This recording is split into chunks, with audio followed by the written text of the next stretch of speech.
Doktor Borut Kerševan, sodite med mlajšo generacijo fizikov, saj tako vas opredeljujejo vaši profesionalni kolegi, torej generacijo, ki je uspelo s svojimi sposobnostmi dokaj hitro narediti prebor iz domačega slovenskega okolja v mednarodne skupine. Poleg tega, da predavate na fakulteti za fiziko, sodelujete tudi v CERN-u na raziskavah v okviru velikega hadronskega trkalnika ali krajše LHC. Kaj pravite k temu? Mislim, ja, lepo je slišati, ne, od kolegi pravi, da sem se dovolj hitro prebil. Seveda je to del tega, da so starejši kolegi nam že omogočili za precej več truda, ne, da lahko pridemo zraven v te velike mednarodne skupine in organizacije. Ne. Ni to seveda lastno delo v vseh smislih in zaslugah. Je pa seveda dejstvo, ne, da če hočeš biti aktiven in uspešen in prispevati k razvoju znanosti, ne, se moraš res angažirati in se čim prej vključiti, ker konkurenca seveda tudi na svetovnem nivoju je huda. Ne. Je veliko znanstvenikov, zelo sposobnih ljudi, ki seveda sodelujo pri teh raziskavah in če hočeš zraven dodati še svoj majhen prispevek, to ni enostavno in je potreben ustrezen trud in čas. CERN velja kot kraj za fantastične raziskave, kjer se premikajo meje človeškega znanja, tako rekoč. Ne? Kakšno je v bistvu njegovo poslanstvo, kot temu navadno pravimo?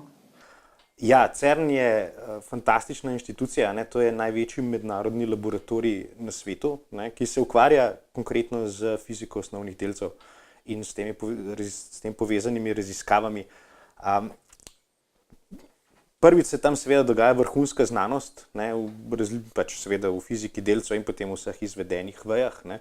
Drugo pa je, da seveda združuje res fizike, znanstvenike tudi iz drugih ved, povezanih iz celega sveta, in to deluje kot nek, če hočete, sistem mešan, kjer se lahko krešejo nove ideje, kjer se dejansko lahko znanost dogaja z veliko hitrostjo in z veliko uspeha. In zaradi tega je ta inštitucija seveda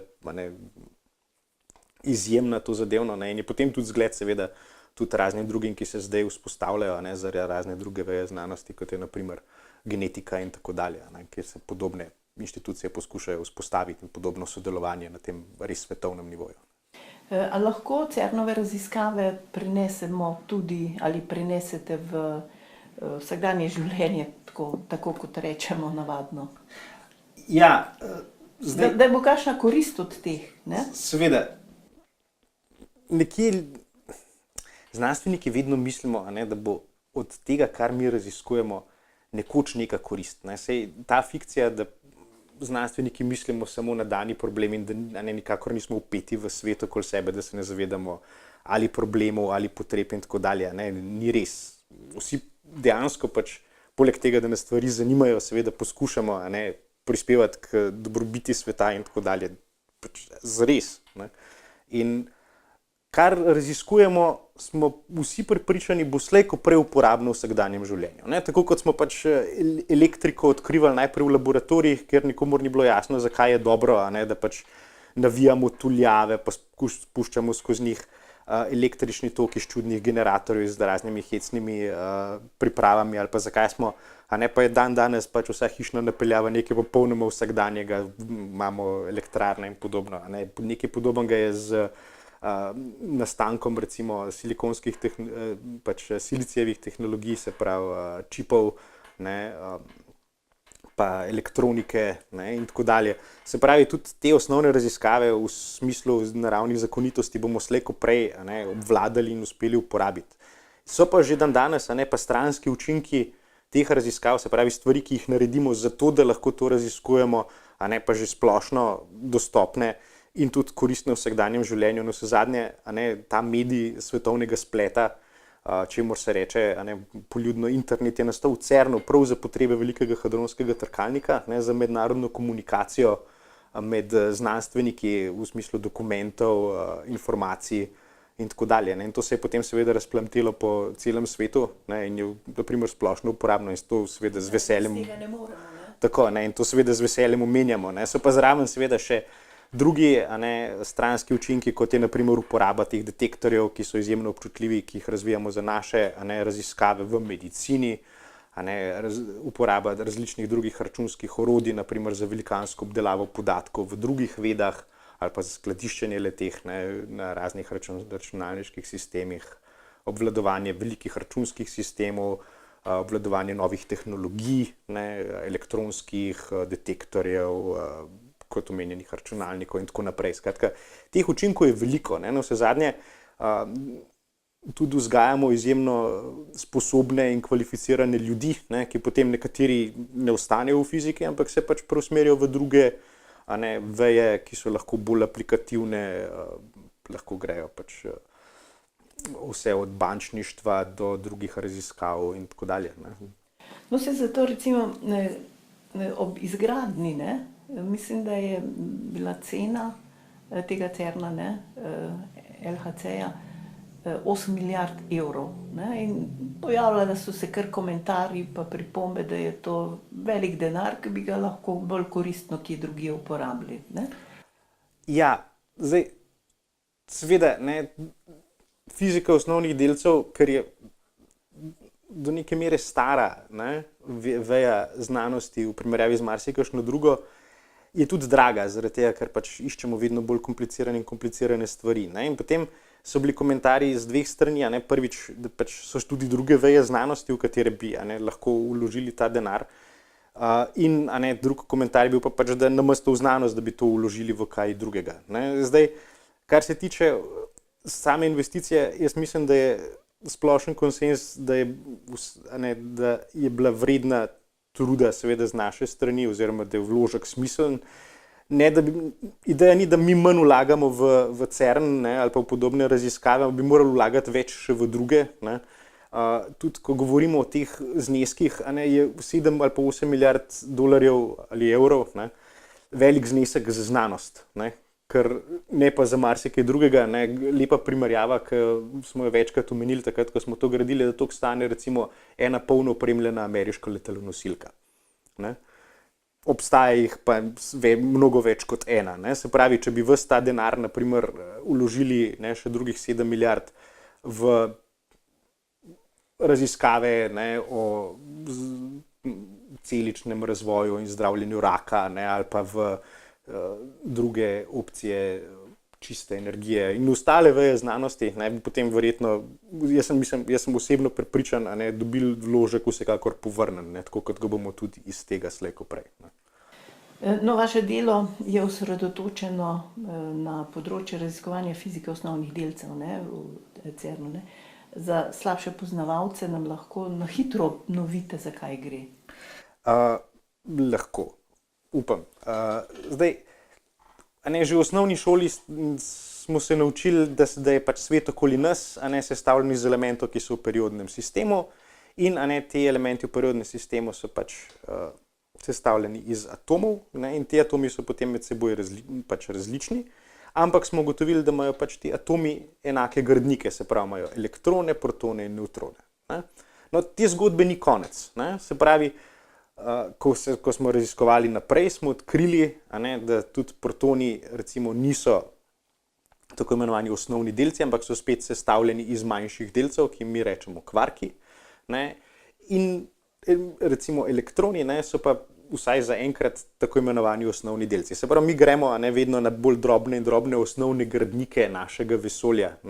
Kar smo potem ugotovili v laboratorijih, je, da poleg teh gradnikov, kot so ti osnovni kvarki, ki sestavljajo protone, pa nevtrone, pa nevtroni, da imamo še en kup enih drugih delcev, kot so nevtrini, kot so mioni, taoni in tako dalje, ki se jih da vse lepo urediti v nekakšen majhen periodni sistem teh osnovnih delcev, in dejansko ne bi sestavljala svet okoli nas. Zdaj, med temi delci potem seveda delujejo določene sile, kot so elektromagnetna, ki jo pač poznamo v vsakdanjem svetu, potem so pa še bolj eksotične, kot so pač recimo močna sila med kvarki, ki jih drži skupaj v protonih, pa potem šibke sile, ki nastopajo v radioaktivnih razpadih, naprimer pa seveda v teh interakcijah v pospeševalnikih in tako naprej. In zraven so potem še vemo vsaj, da imamo še eno nekakšno silo, in to je pač tako imenovano Higgsovo polje, ki ga nosi oziroma povzroča Higgsov bozon, ki daje potem vsem tem osnovnim delcem maso. Se pravi, tukaj gre res samo za korak nižje če hočete, od periodnega sistema in zgradbe atomov, in je pač trenutno naše razumevanje sveta, res osnovnih gradnikov, kako je ta svet sestavljen. Zdaj, a je to zdaj končni nivo ali obstaja še kaj nižje, pa trenutno raziskujemo.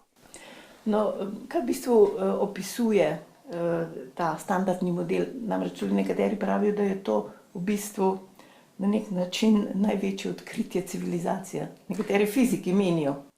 No, tovrstne kvalifikacije so vedno malo komplicirane v smislu tega, kaj je zdaj bilo bolj pomembno, naprimer Newtonovi zakoni ali odkritje DNA.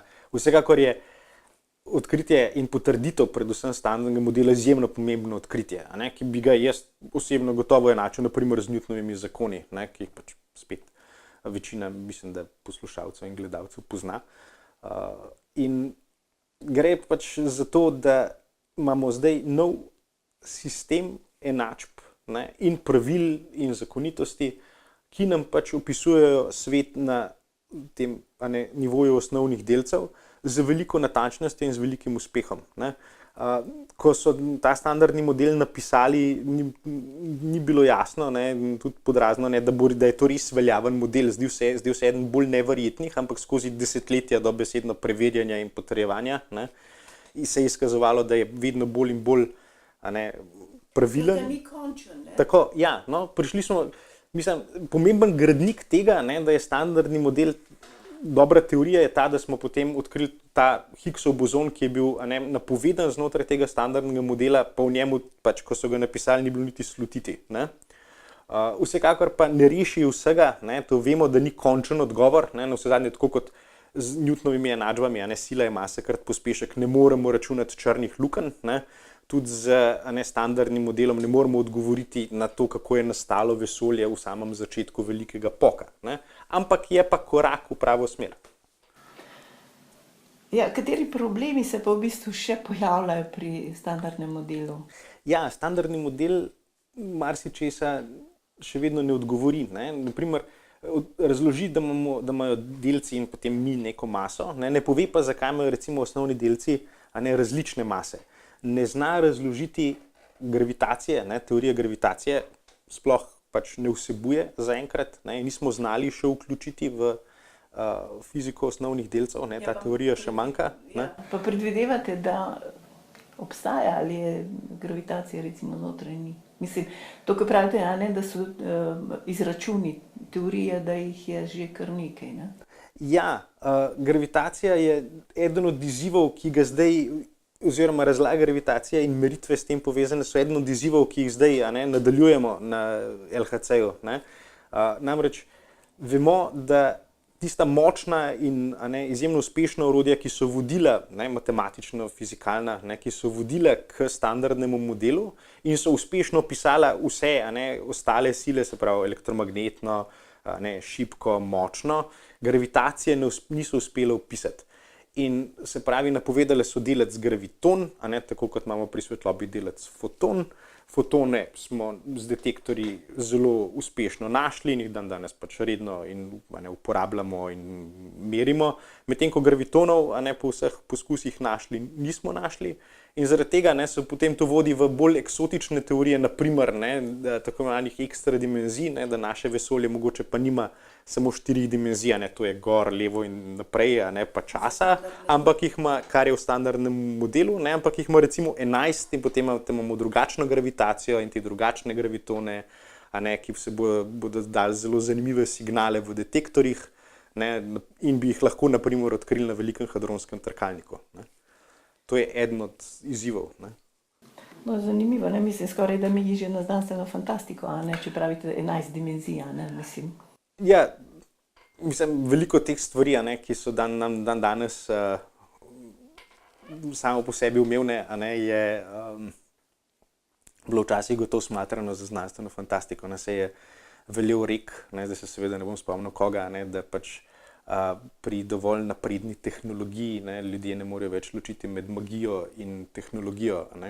Pač gotovo če bi danes prišli z vso našo tehnologijo, ne, že z običajnim nekim pametnim telefonom, ne, v obdobje 200 let nazaj, ne, bi pač bilo to za njih popolnoma magična naprava. Ne. Ja, kaj pa je rešilo odkritje Higgsovega bozona?